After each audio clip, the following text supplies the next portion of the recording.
people only change because of the pain they're currently facing right now or the future pain. I was a fat kid, and what I realized early on, from about the time of 9 or 10, was that I had to outwork everybody. I always look back and be like, what if I made a different decision? When I grew up, it was you go to college, you get a Girl, job, you retire at 65 and call it a day. That didn't seem good to me. In about 2005, I spun off a real estate fund, raised about $80 million in about 18 months. I was in my 20s, and I was successful.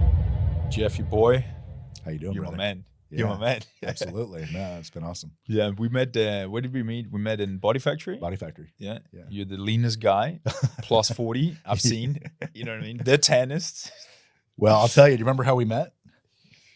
I was training and you were like, hey, nice physique. And then the same to you. That's first time. And then Exactly. we were in the sauna there Like afterwards. meets like, man. I saw you, I'm like, respect, dude. Respect. You Yeah. just, you can see it and you just appreciate that, right? So Well, yes, that's kind of like, that's always how I like to start these podcasts with guys on. It's like your definition of a high performing individual. I was talking to Matt before, like, what is it about, like, you, as you said, like, I saw you, you know what I mean? You can see this guy's got his shit going on. What do you feel is the symbol of a high performing individual? Like, that's good. when That's do you a know good when question. you see them? Yeah. Yeah. No, I think it's somebody who's very aligned in their purpose, right? They know exactly what they want and they're willing to put the work in to go get it, right? To me, that's high performance. And it doesn't matter what area of life it is, whether it's fitness, business, family, you figure out what you want and you relentlessly execute and you put the work in. Yeah. You know, Period. Yeah. exactly. I think that's it. Mhm. That's really it. Yeah, you're right. Because it's not whatever you need to pursue. What do you then think about the balance piece? Because I think a lot of high performing individuals, sometimes you take a Michael Jordan, you know what I mean? Go, go, go. Yeah. What do you think about the dynamic of the areas of life and then being a high performance individual in all of them? I think it's seasons of life. I think if you really want to excel, you can't be balanced. You know, you have to take times and seasons where you push Yeah. and you grind. Yeah. And that's what I found in my life. There are times to kind of unwind and relax, and you can build those into your life and your schedule.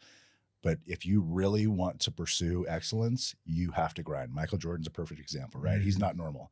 If you want to be normal, be balanced. Yeah. If you want to be exceptional, you got to go. Yeah. And what have you then experienced during these seasons? Let's say, you take a Michael Jordan. What are you mentally going through in that? That can be years, by the way, right? Yeah, absolutely. What is that like? Well, I'll give you a perfect example right now. We have 3 businesses that we've launched in the last year. Yeah. And right now I'm working almost 20 hours a week, and I love it. Don't get me wrong. I love it, but it's a grind. Yeah. And sometimes that means you don't sleep. Sometimes that means you got to cut your workout a little bit short. Sometimes it means that, you are stressed, right? But that's the part of really being excellent. And you know that you're putting that work in for a longer term benefit. Yeah. So Yeah. Where did that come from you? Like, obviously, maybe take me back. So you're from Arizona? I'm originally from Seattle, Seattle, Washington. Yeah. Yeah. And what was that like growing up? What happened there? Walk me through that. Yeah. So it's interesting. So I was actually kind of a fat kid. Oh, yeah. I was a fat kid. And what I realized early on, from about the time of 9 or 10, was that I had to outwork everybody. Right. I had to outwork everybody if I 9 wanted and to 10, accomplish that's my young, goal. yeah.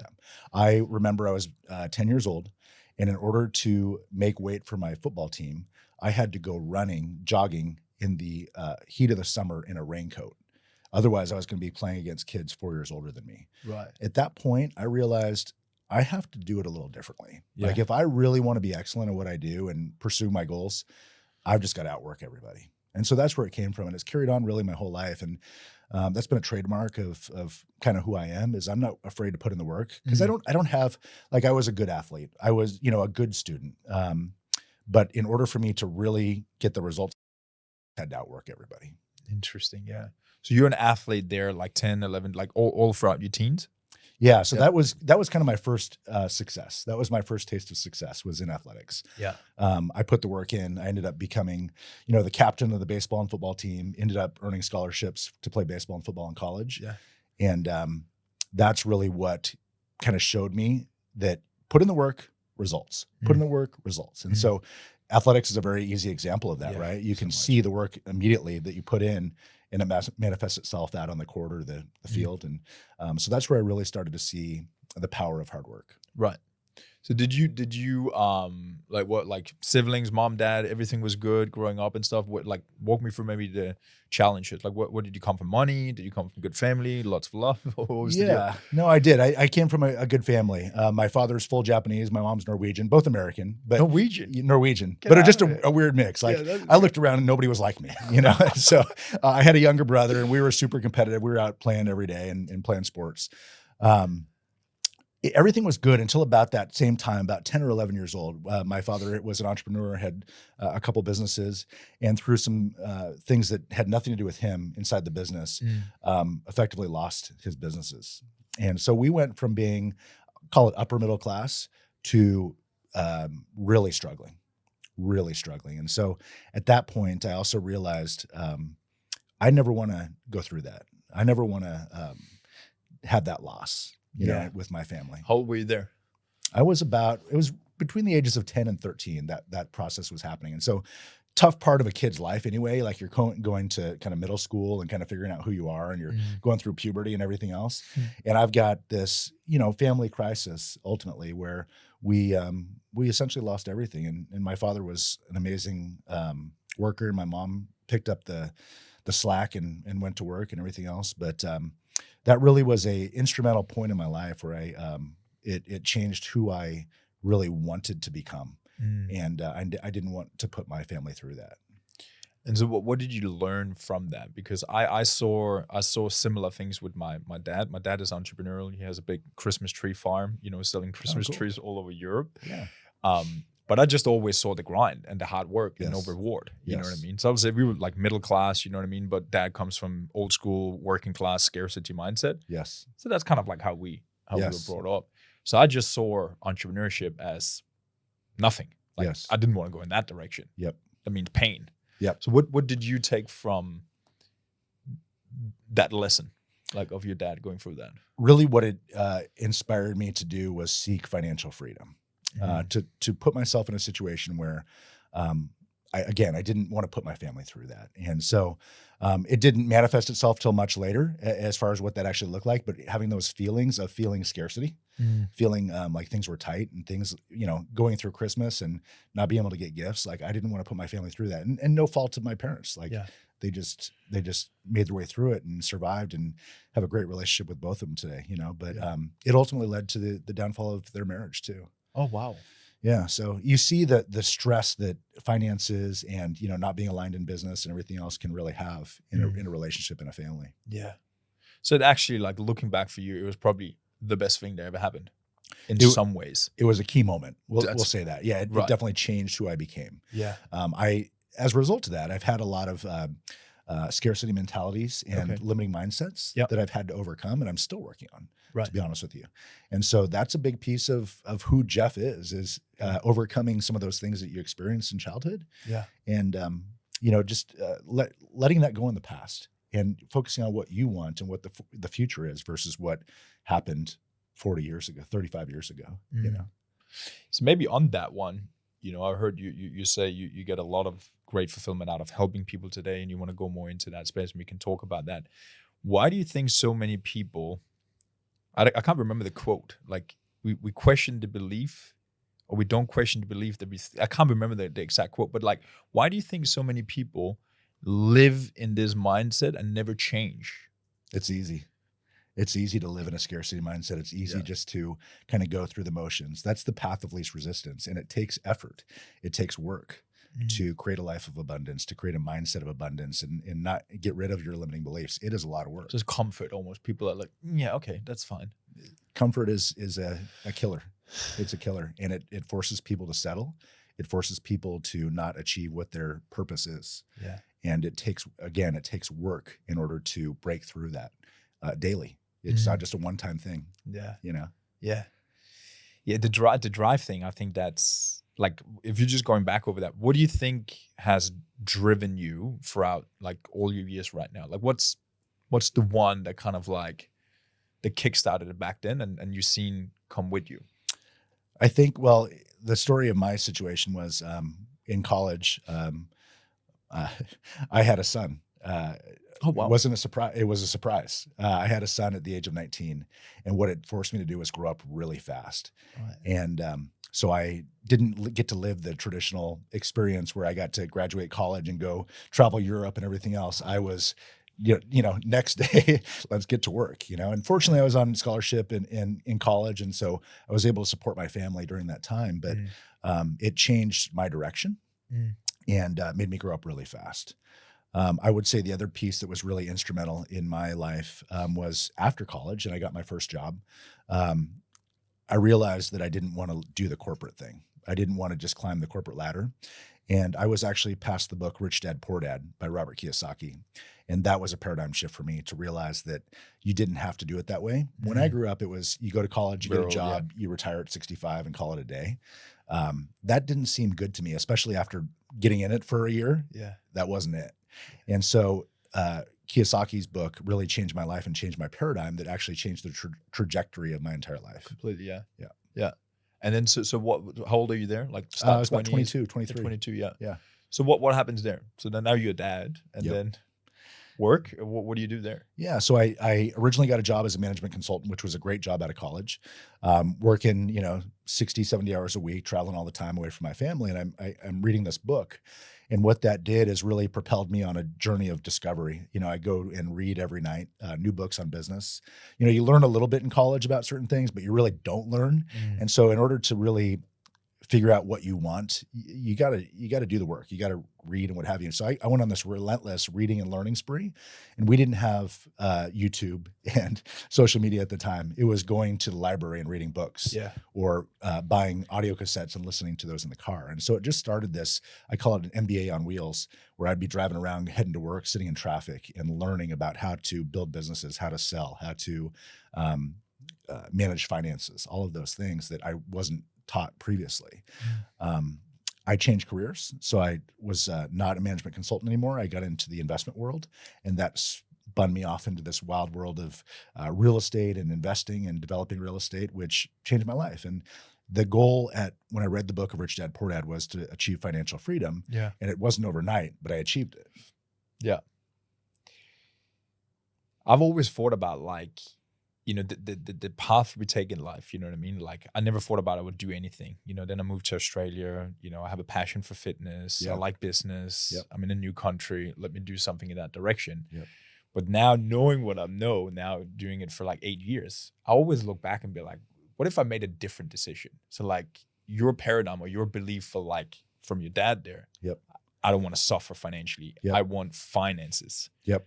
So you're shooting for something in that direction because you know what I'm saying? Absolutely. Well, I really respect what you did, because I find that it's really hard for people to get out of their environment. Yeah. And you said, I'm going to a different country. Yeah. I'm going to change my life one way or another. And so it's that one decision that has the ripple effects throughout your entire life. Yeah. And I say that all the time to people. It's like, we got to make that one decision that's going to change the direction of our lives, and it creates ripple effects. And so that one decision of you getting out of your environment, moving to a new country, Yeah. look at the ripple effects of what's happened since then. It's wild. And I think, you're right. That one thing, and it can be in the US, you move to a different state or Yep. something, you have to remove. Yep. So you're in what, Seattle? Yep. And then?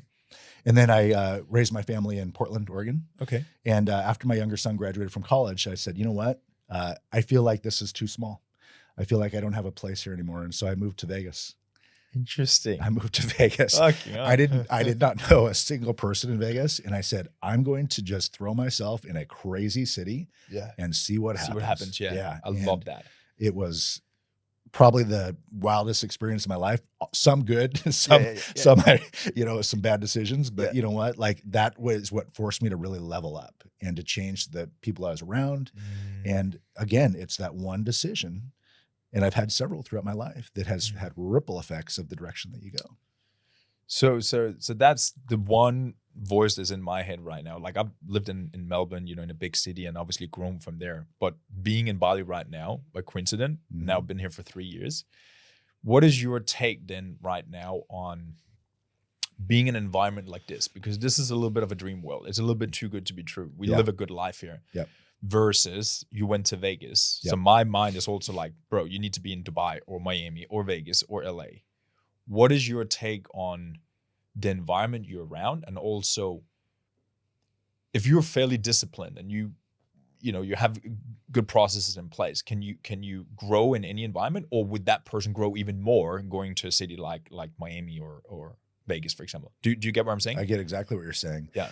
I think you need to make the big time where you are, first off, but I also think that you can excel or you can get distracted no matter where you are. The smallest town or the biggest city, you can be in the middle of Dubai and be running around, and there's all kinds of opportunity around you. It's the choices that you make when you're there and having the discipline to stay on your path. I think the key, you can have a lot of discipline or you can be pulled by a bigger direction, right? Be pulled by a bigger purpose. And I feel like if you are on your purpose, it doesn't matter where you are. Yeah. You're going to be pulled to elevate. And when you're in a bigger environment like that, it can really magnify. Yeah. Yeah. But I think the key is to be pulled by a purpose. Yeah. And how do people find that? Because most people don't have it. No. It's something that you have to spend the time. You have to spend the time. You have to reflect. You have to journal. You have to really get out of your day-to-day grind and remove yourself to figure out what it is that you want for your life. And I think that's so key. I think so many people are just in their rut, their everyday life, and they don't really ever figure out, why am I here? What do I really, really want? And once you align with that, it's a game changer. It changes your whole direction. If you can take the time to do it. Most people don't want to do it. They don't want to put in that work to do it, because it's challenging. Yeah. And it can be uncomfortable. Yeah. Yeah, it's time. You know what I mean? It's like I have my sister at home. I love her to death. But it's like it's just a rat race. Yeah, yeah. And I can see it. 2 kids and mortgage and house. Like I can see why it's frustrating. Yep. And why your health is declining. Absolutely. Yeah, I think it's a good parallel. Like personally, we have to figure out what our vision is. We have to step outside of our day-to-day life and our rut or routine in order to figure out, okay, where am I going? How are we doing? It's also the same thing in business. The key to growing a business is to be able to stop working in your business and start to work on your business. And I think that's where a lot of people get held up, is they're so involved in running the day-to-day business and grinding and working through it. They never kind of take a step back and say, okay, where do I want to take this? What do we need to change? How do we get better? So the stopping up thing. I think you got to reflect, and I think you really need to be thoughtful about it and make intentional time to do that. Yeah. What do you normally do that? Do you like journaling or meditation, or what do you do to kind of like, do you go somewhere to create that space even today? Yeah. Every day. Yeah. Every single day. Yeah. I journal, I meditate, I pray, I read. It's my morning routine. And that's why, I was never a morning person. Growing up, I was never a morning person, but you and I have talked about this. Now I get up between 3 and 5 a.m. And I love it, because that gives me the space in order to do that before the day starts, and once your day starts and you get wrapped up in that rat race every single day, it's hard to kind of step back and pull yourself out to a mindset where you really reflect and, really kind of figure out, okay, here's how I want this day to go, So I'm very big on the morning routine as well, like the routines you did there. So what would you say to people that, are in the rat race right now to maybe create some space? What would be a good practice or a good routine to do there? You have to find a time to create margin. You have to find a time to create margin in your life. And that can be margin to work out. That can be margin to in the morning to do that, to do the journal, the reflection, what have you. And it's hard. People don't want to give up 15, 20, 30 minutes of sleep, but that time will change your entire day. You know? And, people spend, 2 hours at night scrolling through Instagram, and it's like, put the phone down, get to bed 2 hours earlier, and create that margin on the front end of your day, and journal and meditate and pray and do whatever you need to do in order to change the direction you're going. Yeah. Yeah. It's so true. But I think it goes back to what you say as well. It's like, if there's no purpose, then why? Like I always say that, like, the reason why you and we read a book is because we actually have something to put it into. Apply it to. Exactly. Most people don't. Exactly. And I think that's the same thing. Why even do a morning routine? Why wake up? Like there's no purpose. Exactly. To me, that's a very empty life if you're just going through the motions, right? And so that's what I'm driven on, is very purpose driven. And it's like, I've been in periods of my life where I just kind of am going through the motions and I feel lost. Yeah. I feel lost. And that's when my health has declined. That's when I make bad decisions, things like that. And I make sacrifices and settle. And when I'm on my purpose and I'm thinking from my future self and the way that I want to be, I'm I'm in a good spot. Yeah. I really like it. So that's like you can be running, you can be doing the business, you can be doing stuff. So like, when are you losing purpose? What's happening there? And then what do you actually do? And then how do you turn it back again? Is it like a new business, or I need to fix something in some relationships, or like what do you do there? Well, one, again, you talk about these drops in the bucket, right? These decisions that you make that have ripple effects. And so in my late 30s, I had one of those decisions, and I was having relationship issues. I was working like 80 hours a week, ended up getting a divorce. But in that time, I found myself making good money, successful, but not fulfilled, going through, just going through the motions, raising my family. From the outside, it looked successful, but the reality is on the inside, I was really struggling. My health had declined. I was carrying probably 20 pounds of bad weight. You're the fat kid again there. Yeah, exactly. And everybody's like, "Oh, you look great." I'm like, "But I know I don't. I know I don't. Like, this isn't my highest self, right?" And so, I had a decision to make. I was at a critical decision point in my life. After kind of being single for the first time, in a very, very long time, it's like, okay, I can either kind of cash it in, try to make as much money as possible, and just kind of live this life that's, comfortable, or I can put the work in now, get into the best shape I've ever gotten in, and grind. And I had never been in that kind of shape that I wanted to. And I made that decision at that point that I was going to enter my first bodybuilding competition. Interesting. Yeah. And so you're training there, right? Oh, I was training every day. Yeah. I was training every single day. I've always been a gym guy. Like, I love to go to the gym, but I wasn't getting the results that I wanted because everything wasn't aligned. Yeah. The diet wasn't there. Better than anybody, everything has to be kind of working together towards a purpose in order to get the results you want. And so I was that guy that was putting in the time at the gym every day and looking the same year after year, and actually getting a little bit worse every single year. Right. And so that was that one decision that I made, is like, okay, I can either go this way and be comfortable, or I can make the hard decision now. And I am so glad that I did. It has had, again, the ripple effects throughout my life and where that has led me, just off a decision to enter into one competition has changed my whole life. It changed my lifestyle. It changed what I'm focused on. It changed my mindset. It changed what I thought was possible. So it's pretty powerful. I've competed as well, So what was the one thing, because I think we're very mutual around what you took from, so what was the one thing you took from that experience looking back now? What did you learn about yourself competing and going through a process like that? Anything's possible. Anything's possible. Literally the same word I always use. Yeah. Anything's possible. When you put your mind to something and you really are focused on it, you can do anything. Yeah. And it's when you make excuses, it's when you settle, and it's when you're not putting in the work towards a vision, towards a purpose every day. That's when you fall off. But if you are aligned, anything's possible. And that's why I love setting a deadline on something, and to have a purpose, because you don't have a choice. Bodybuilding competition is a perfect example. If you choose to have that pizza, you're going to look pretty silly on stage, So it's like, okay, I better make the right decisions on a daily basis, or I'm going to look silly in 90 days when I got to get on stage. Yeah. Yeah. I was watching, what's his name? Jeremy Miner. Okay, Jeremy I know Miner, who he is. the sales guy there. Yeah. Yep. And he was just walking through like a typical sales conversation, but he basically said, like, people only change because of the pain they're currently facing right now in this moment. My knee hurts. Yep. Or the future pain. Yep. What it's going to lead to. Yep. And that's a good example of the same thing I had. It's like, I don't want to look silly on stage. But it's pain. You know what I mean? There's kind of like this, like, I think there has to be a healthy, agitation of that for people. I think you're right. I think what oftentimes spurs people on to change is pain. And people get sick and tired of being sick and tired, right? And it's that pain, whether it's a relationship issue, whether it's health, that forces that change, right? It's the CEO that has a heart attack and all of a sudden he changes his whole lifestyle and everything else. I feel like pain is a great motivator to get you started, but it can't be what ultimately at the end of the day carries you on past, the long term, right? You got to have something that's a bigger purpose, a bigger direction, if that makes sense. Yeah. Yeah. So that was what, your 30s or? Yeah, late 30s. Late 30s. Late 30s. Oh, wow. So my goal was by the time I was 40 to get on stage, and that's what I did. Amazing. And so yeah. How did you go? It was good. It was a small local NPC show. Okay. I won my class, that kind of thing. But it taught me two things. One, I didn't necessarily love being on stage. Like, that wasn't the purpose. That wasn't your thing, yeah. But to see the way that it transformed everything else around me, my business got better. You know, it's funny when you get your health right, Oh my God. everything else gets better. Your Yeah. mindset, your energy.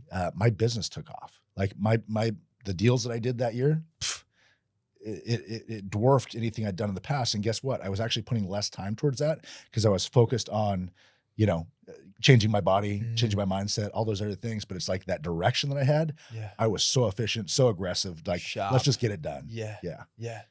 Yeah. That's a hard one to fabricate. Like I try to be very aware of them in cycles, like, you know, not New Year's resolution kind of thing, but like I usually go through these like every 90 days kind of thing. And I just finished like a cycle of that, you know, like getting in incredible shape, experimenting with semen retention. Have you tried that? Yeah.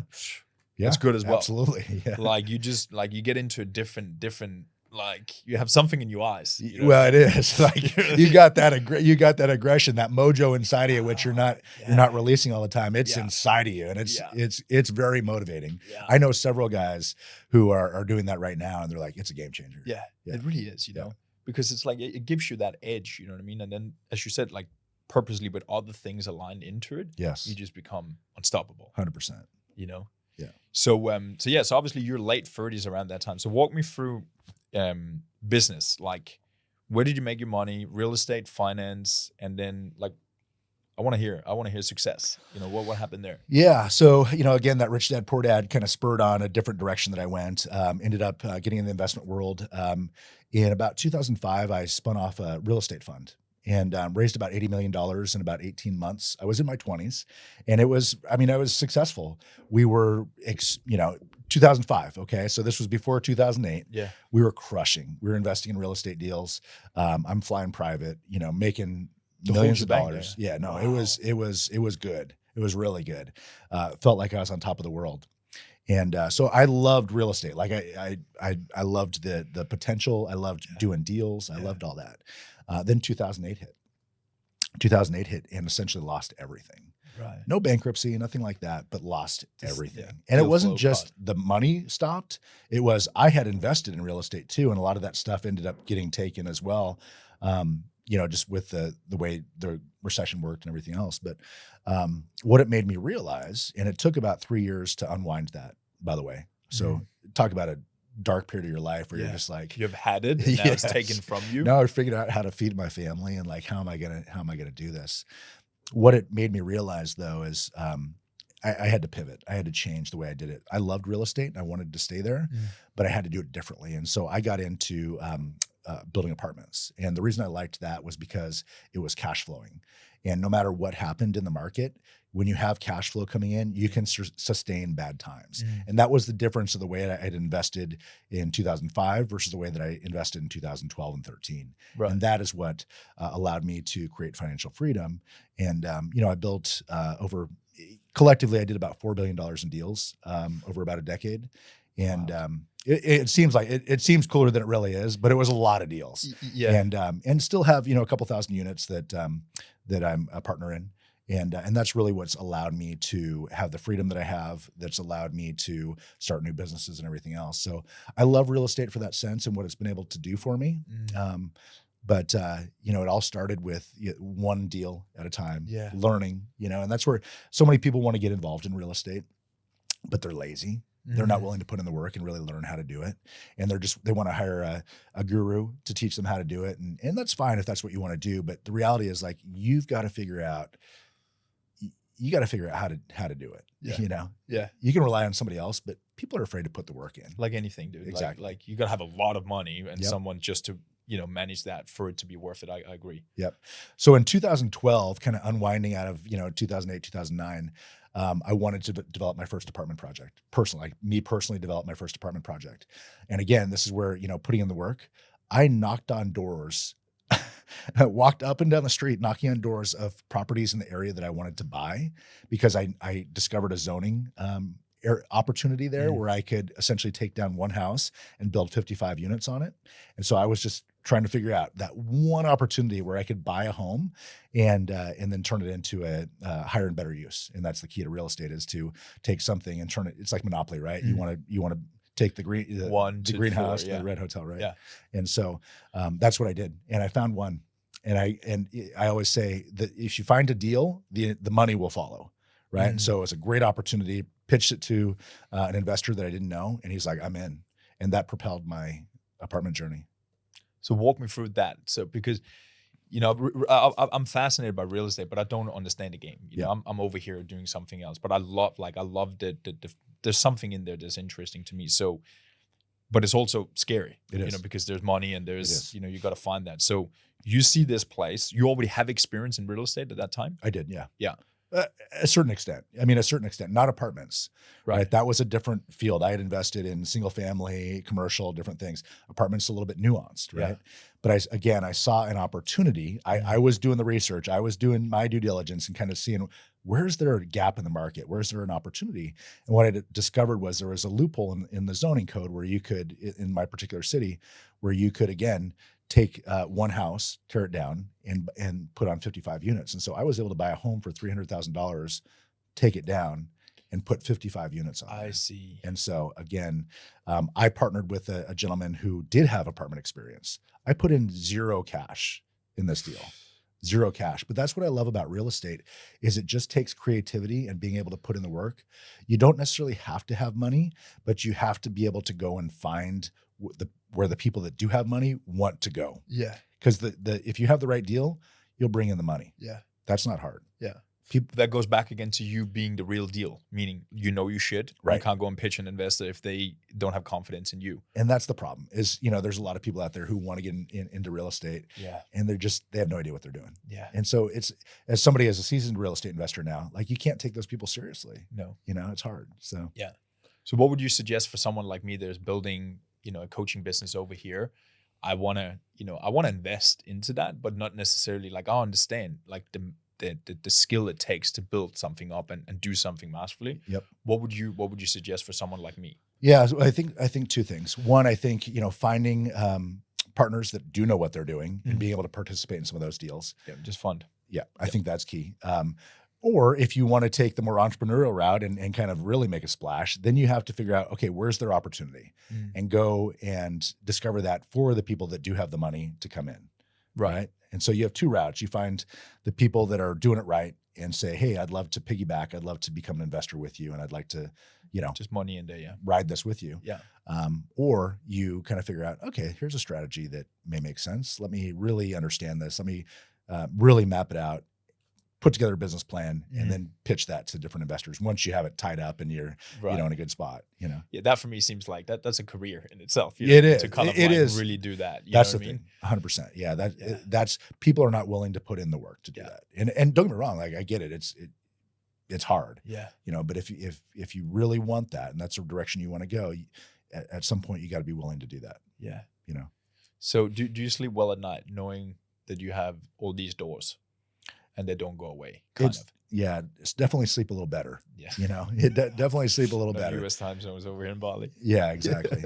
No, again, that was my goal originally, is to have financial freedom, to know that, my kids' college education was paid for, having had, a couple times in my life, growing up and experiencing that loss with my family of finances. And then personally, 15, 20 years later, whatever it was, it happened to you as well. It happened to me, So everything just.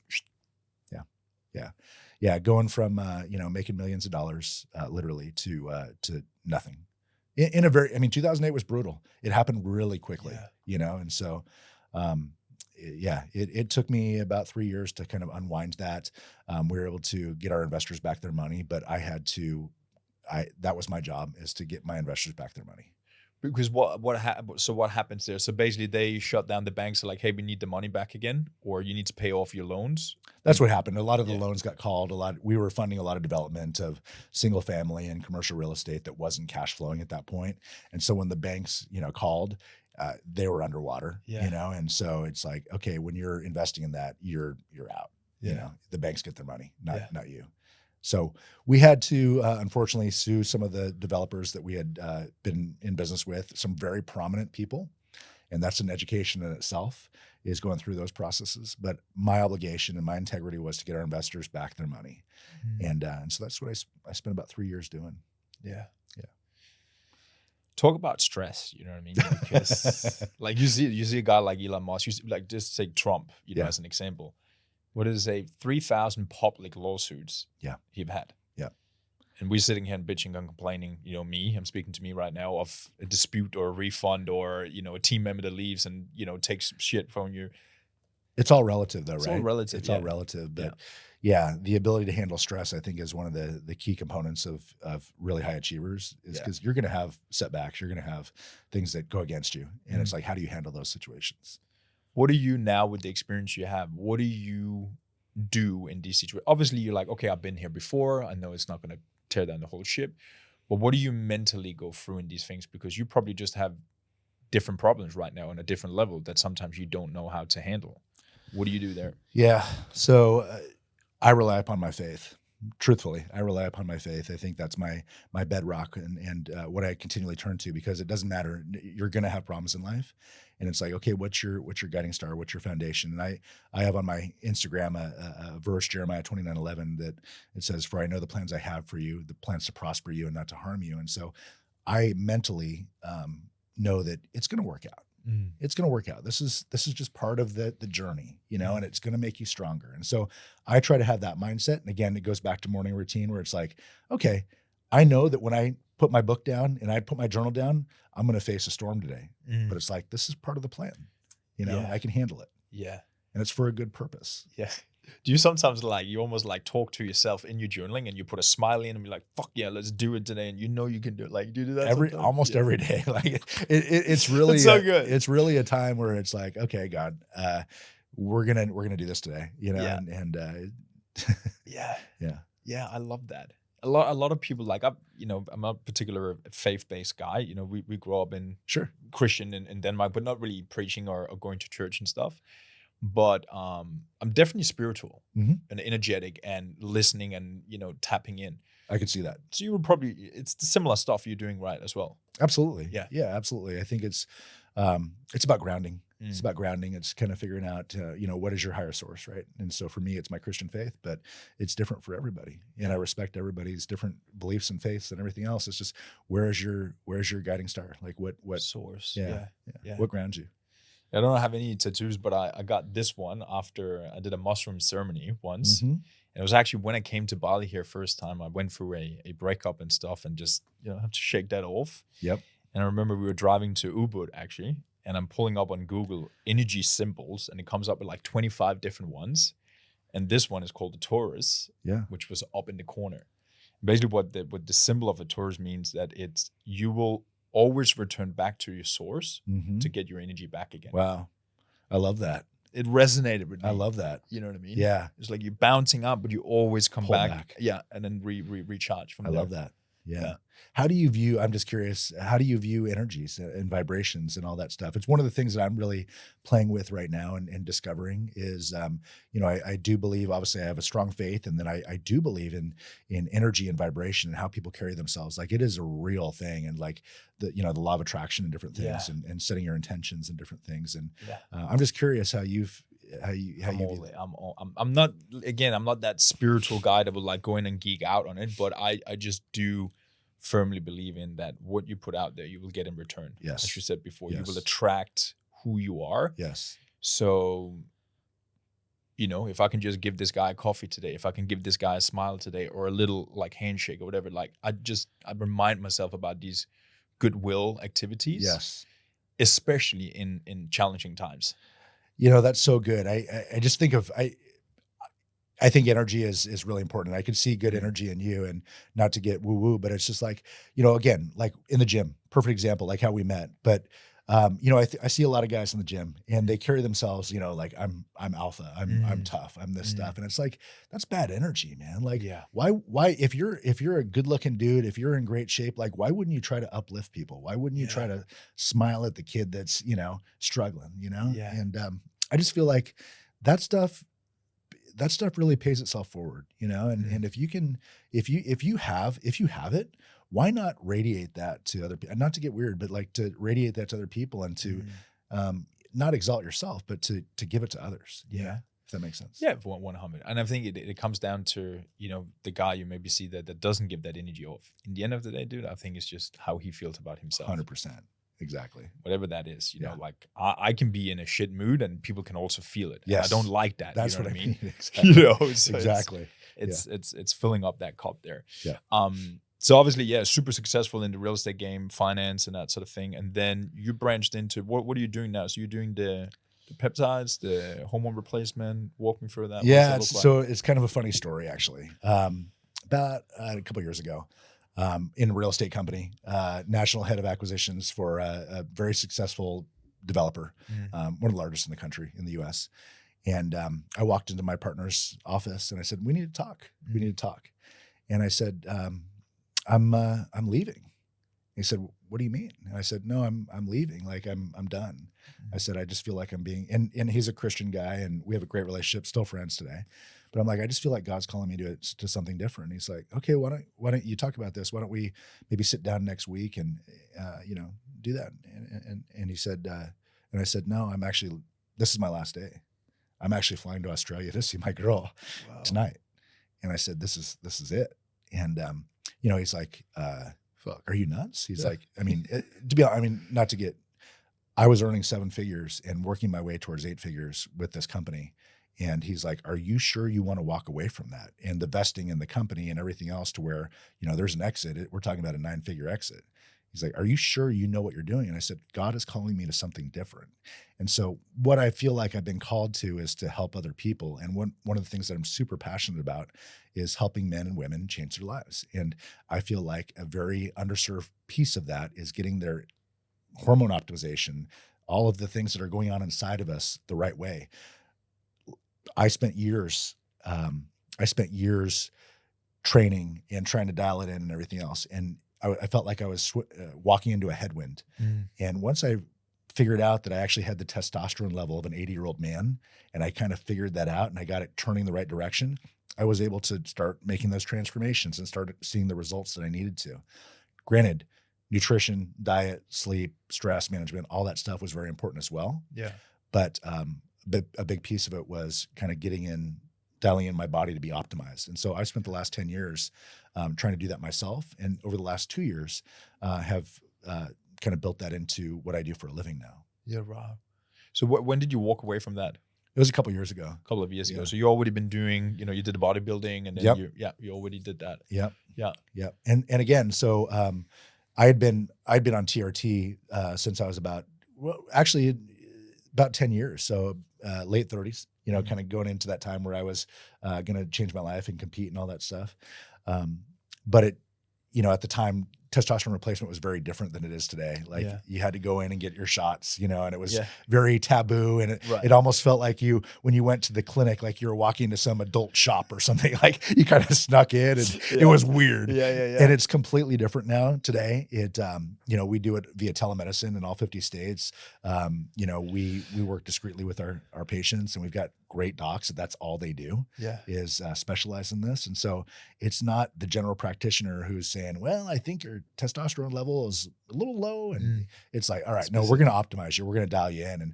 And the results that we've seen in people's lives, whether it's weight loss or getting their motivation back, their sexual function back, is incredible. And so I love it. I love it. And I'm energized by it. Again, we've started 3 companies in that space now. And just love what I do every single day. Yeah.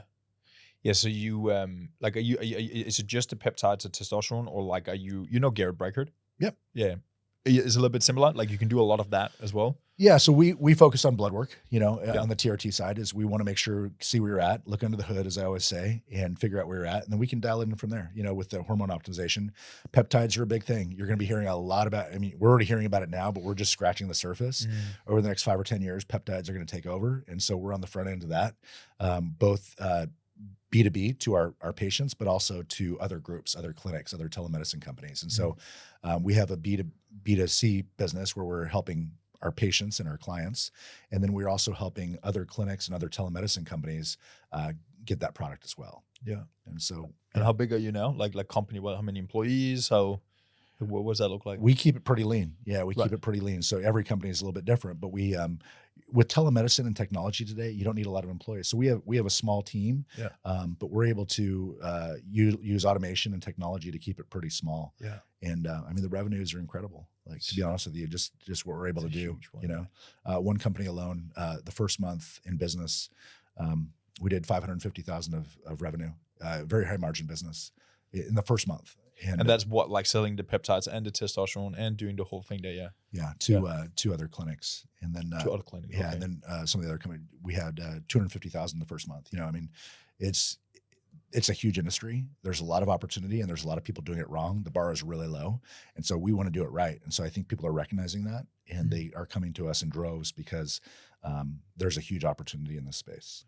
And what's the right way in that space? Is it down to how you're prescribing to people and how you're actually breaking it up and like making people have a good experience and really dialing in the right things? Would you say that's the... Yeah, I think that there's a lot of people who see this as a gold rush of money, and so they're just trying to take profit. Like you, if you're working with a client and trying to dial in their body and their fitness and their nutrition, you got to take the time to work with people. It's not just throwing medications at people. It's like, how does this fit into your overall big picture? And like, how do you, yes, you can take Ozempic and you can lose some weight, but you also need to figure out your diet. You also need to figure out training so you don't lose all your muscle, right? Yeah. So I think people are just selling the Ozempic and trying to make a quick buck, and they're not helping their patients. Yeah. What's the root cause? Exactly. Basically. Yeah. It's a great tool, and you can use those tools to change somebody's life, and I love that. But it's also, you got to work with them to figure out what else is going on. So it's not a crutch. It's a change in lifestyle. It's the catalyst for change. Yeah. And so what do you see now for that business in terms of like scaling that up? Like, I would love to hear your thoughts on, building that team and building that culture and building a good product, which your business really is. Like, what does that look like? It's actually part of what we're doing right now. It's been such rapid growth that we're actually taking a step back and saying, okay, where do we want to take this? Where do we want to scale? It's working on your business versus in your business. And we've been so busy working in it that we're actually taking a step back as we speak and saying, okay, how do we redirect this? How do we make sure that we've got the right people in place? How do we make sure we got the right systems in place so that we can continue to grow? I mean, how do we take an 8-figure company and turn it into a 9-figure company, right? And it's got to have the right people in place. It's got to be reinvesting in your business. It's got to be investing in new systems and programs and things like that. And so that's what we're doing. As an example, right now we're investing, 6 figures in new software, for those kind of things. And it's stuff like that. Taking care of the business, basically. Yeah, exactly. Yeah. Interesting. Yeah. Yeah. Because, people is everything. It is. Yeah. You know, culture is everything. Yeah. You know? And what I love about a company culture is when people take massive ownership. You know, they own what it is they say they're going to do. They take responsibility, accountability, no excuses. Let's do this right. And those are the people I want to be around. Actually, my partner is she's a partner in my businesses as well. Yeah. And the reason I love working with her is she takes massive ownership. Yeah. And no excuses. Yeah. You know. How do you one find that? Let's say the opportunity isn't that big yet. You know what I mean? How do you cultivate that? How do you incentivize people? Maybe more in the beginning phase where it's not an 8-figure business yet. I want to understand your question. Meaning, how do you? Because if I was an 8-figure business right now, you already have the opportunities. You're a sales professional. You can get head of ops or whatever. Yep. Like your salary is going to be here. There's going to be this. You know, like you can tease them a lot with things. How do you create a culture, and how do you create A players or people that take initiative and responsibility in a smaller opportunity? There isn't a big opportunity yet. Yeah. You see what I'm saying? Yeah, I do. Yeah. I think it's two things. One, I think the leader has to set the vision. Yeah. And I think you got to have a very compelling vision that people buy into. Is where we're going. People are willing to take less money if they have a vision. Nike is a perfect example of that. People love to work at Nike because they love the vision of Nike and what it does. They pay horribly. Mm-hmm. You know, I grew up in Nike, or I spent 20 years in Nike's shadow. And so a lot of my friends worked at Nike. They worked for half of what they could have earned somewhere else, but they loved the vision. They loved the culture. They loved the purpose. Yeah. And so I think that's the one thing is like, does this company have a vision? Does this leader have a vision and a purpose? I think that's the first thing. But also I think it is giving them the opportunity to grow and to grow with the company and to know that they've got a place there and an ability to pursue their dreams inside of that company as well. Yeah. You know, like the vehicle is like you expand. Exactly. Yeah. Yeah. Yeah. And for example, for you with the company now, did you communicate that vision from the beginning, and has it changed, or how do you go about that right now?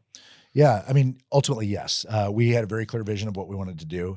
We had the right people in place that I had worked with in the past, so I knew From the I had beginning, an advantage and that I knew how they operated, and that's huge. I think finding people that you trust and surrounding yourself with those people are so key, and finding people that exemplify your culture and what you want to build are so key. Because yes, the leader has to be that, but you got to have some key players around you that also exemplify that. And so every future hire, you set a standard of this is what goes on in this company, and either kind of get on board or you're not going to make it here. Yeah. You know? Yeah. I think that's the other one as well. It's like getting rid of people. Are you good at that?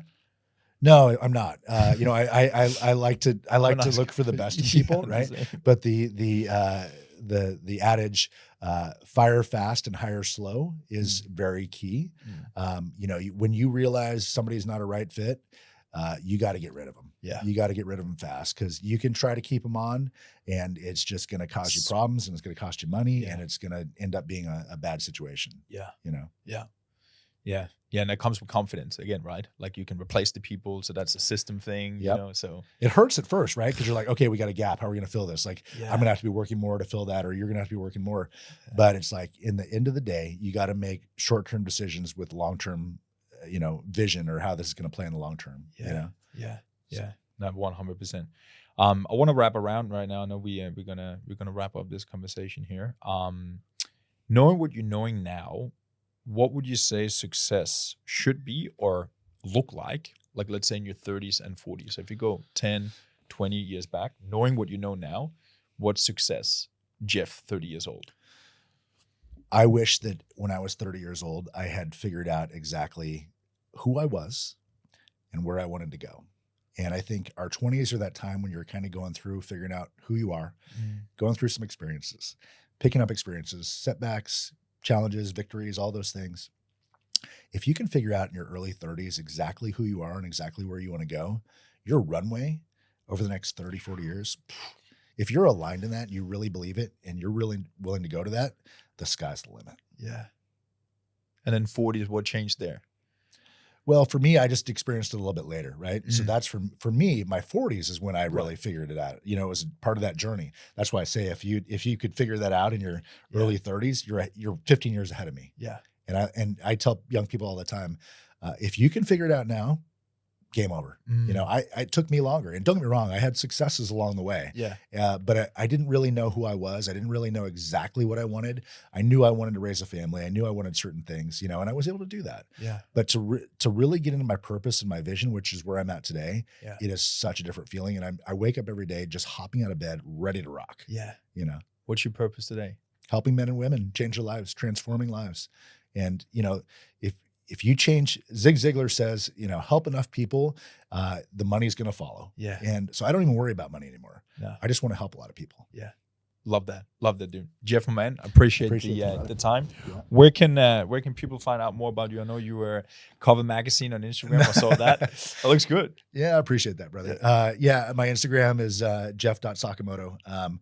Actually going to be putting out more content, and one of the things we're doing, but the name of our company where we help men and women is called Biodosed, biodosed.com. And we'd love to, we're all word of mouth. We don't market. We just get a lot of referrals through people that have been really satisfied with us. So you just put him out there, look good, and then customer will follow, I appreciate it. Appreciate it. Thank you so much. Thank you. Thank you.